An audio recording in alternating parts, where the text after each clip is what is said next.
अब असांखे घणेई आहिनि, असांखे कहिड़ा इंसाफ़ मिले। सॼी दुनिया देखण वाली है, सॼी सिंध देखण वाली है, असांखे कोई इंसाफ़ कोन मिलिया। असां नाल हालतां किते ने, असां ते एफआईआर किते ने, 5 एफआईआर हर भर सारे नौजवान बच्चे मारिए ने। केड़ा उन्हें को असारे दहशतगर्द हान जा क्या असारे हथियार हान, सामान आने हाथ च दहशतगर्द वना तो उन्हें को बको मारिया वना ना, उन्हें को बको जंग बजिया, बाँ बजिया, केंदी बजिया ना।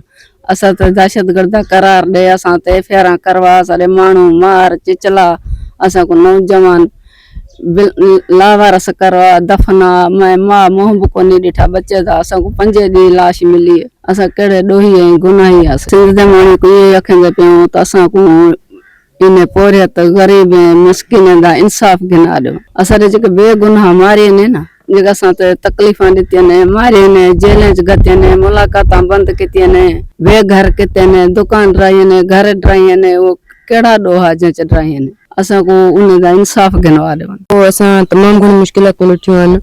20 मई ते परमन एहतजाज हुयो। असांजो भाउ वियो हो, वञण सां ई उन्हनि ते गोलियुनि जी बारिश कई वई हुई। ईअं न सिर्फ़ उनखे शहीद कयो वियो हो, पर उनजे लाश खे चिचलायो वियो हो। कई ॾींहं उनखे लावारिस करे दफ़नायो वियो हो। कंहिं बि मिट माइट खे अचण न ॾिनई ऐं कंहिं बि असांखे उन्हनि लाश न ॾिनो ऐं आख़िर ताईं असांजो उनजो मुंहुं नसीब न थियो।